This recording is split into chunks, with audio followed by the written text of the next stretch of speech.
Assalamualaikum, salam sejahtera. Apa khabar anak-anak tahun 2? Cikgu harap kamu berada dalam keadaan sihat dan gembira selalu.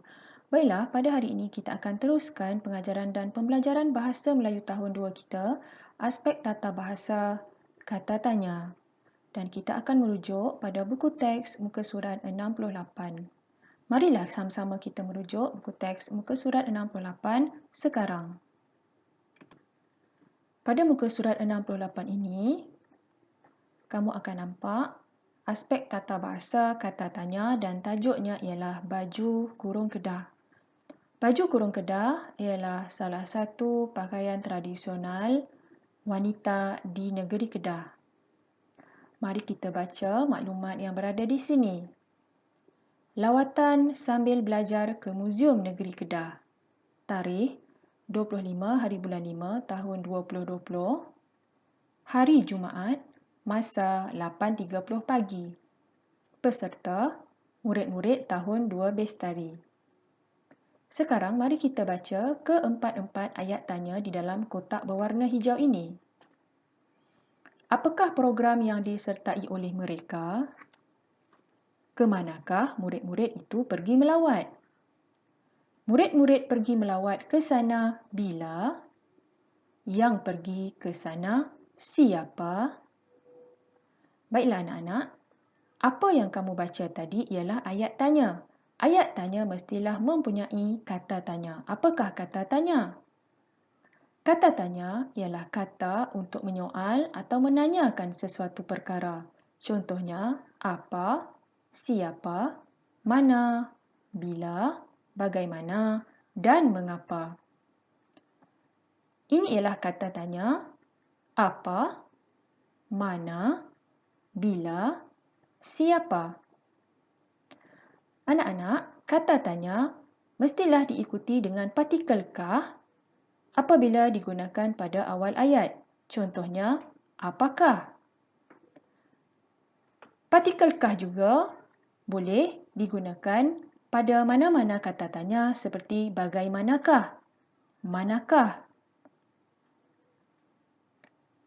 Kata tanya boleh wujud pada awal, tengah dan akhir ayat. Contohnya, di awal ayat apakah dan di akhir ayat bila. Cuma, partikel kah tidak diperlukan jika kata tanya terletak di akhir ayat seperti ini. Baiklah, untuk lebih memahami lagi, cikgu akan terangkan kepada kamu selepas ini. Semasa kamu di tahun 1, kamu telah pun mempelajari kata nama. Maafkan cikgu, kata tanya apa, bila, mana dan siapa. Tetapi pada tahun 2, kamu akan belajar lebih lagi kata tanya, iaitu kata tanya apa, siapa, bila, mana, mengapa dan bagaimana. Mari kita lihat semula keempat-empat ayat tanya ini dan apakah jawapan daripada keempat-empat ayat tanya ini. Apakah program yang disertai oleh mereka? Apakah jawapannya? Ya, program yang disertai oleh mereka ialah lawatan sambil belajar. Di manakah kamu mendapat jawapan ini? Ya, di sini. Seterusnya, soalan ke manakah murid-murid itu pergi melawat? Jawapan, murid-murid itu pergi melawat ke Muzium Negeri Kedah. Di manakah kamu mendapat jawapan ini? Ya, di sini. Seterusnya soalan, murid-murid pergi melawat ke sana bila? Jawapan, murid-murid pergi ke sana pada hari Jumaat 25 Mei 2020. Sekiranya kamu tidak mahu meletakkan bulan Mei, MEI, kamu boleh juga menggantikan dengan tarikh 25 hari bulan 5 tahun 2020. Seterusnya, yang pergi ke sana siapa? Jawapan, murid-murid 2 Bestari yang pergi ke sana. Di manakah kamu mendapat jawapan ini? Ya, di sini. Mari kita lihat maklumat yang telah diberikan tentang baju kurung kedah. Baju kurung kedah dipakai bersama dengan kain sarung. Ini ialah kain sarung, seperti kain batik. Baju kurung kedah dipakai pada hari biasa. Kaum perempuan Kedah suka memakai baju ini. Baju kurung Kedah biasanya diperbuat daripada kain kapas. Baju kurung Kedah warisan budaya sepanjang zaman. Jika kamu lihat, di bawah maklumat baju kurung Kedah ini, ada 3 ayat tanya yang telah diberikan kepada kamu, tetapi ayat tanya ini masih belum lengkap. Mari kita lengkapkan ayat tanya yang pertama. Nama, baju itu, tempat kosong. Apakah soalannya? Ya, nama baju itu apa? Kita gunakan kata tanya apa. Jangan lupa tanda soalan di hujung ayat tanya ini. Yang kedua, tempat kosong, pakaian ini dipakai. Soalan, pada hari apakah pakaian ini dipakai? Kata tanya apa?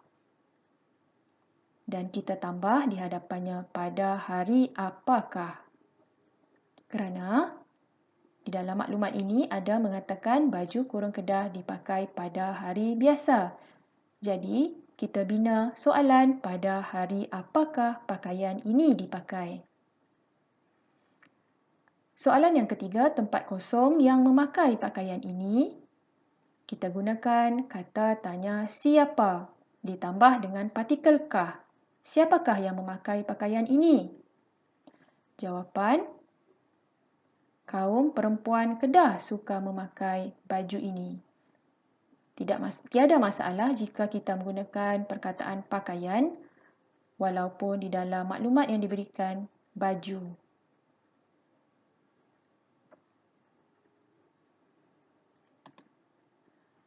Dan cikgu bina ayat tanya yang keempat menggunakan kata tanya apa. Baju kurung Kedah diperbuat daripada apa? Jawapan, baju kurung Kedah diperbuat daripada kain kapas. Baiklah, tahniah anak-anak kerana telah berjaya membina keempat-empat ayat tanya ini dengan lengkap.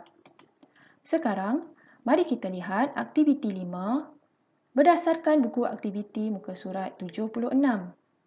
Mari kita lengkapkan keempat-empat ayat tanya ini berdasarkan kata tanya yang telah diberikan.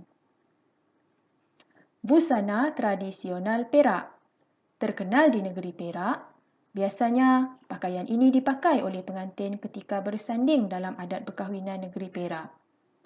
Berasal dari Aceh, Indonesia, biasanya pakaian ini diperbuat daripada kain tenunan songket. Pemakainya kelihatan segak, cantik dan bergaya. Mari kita lihat ayat tanya yang pertama. Tempat kosongkah nama pakaian yang terdapat dalam gambar di atas? Siapakah? Apakah? Manakah? Tiada. Apakah jawapannya? Ya. Apakah nama pakaian yang terdapat dalam gambar di atas? Soalan yang kedua, pakaian ini biasanya dipakai oleh tempat kosong. Apakah jawapannya? Ya. Siapa? Soalan yang ketiga, pakaian ini berasal dari tempat kosong. Apakah jawapannya? Ya. Pakaian ini berasal dari mana? Soalan yang keempat, tempat kosongkah pengantin suka memakai pakaian ini? Tiada jawapan di sini. Apakah jawapannya? Ya. Mengapakah pengantin suka memakai pakaian ini? Tahniah anak-anak. Sila lengkapkan jawapan ini di dalam buku aktiviti atau tulis pada mana-mana kertas yang kamu ada sebagai latihan sampingan. Sehingga bertemu lagi pada sesi pengajaran yang akan datang. Selamat belajar.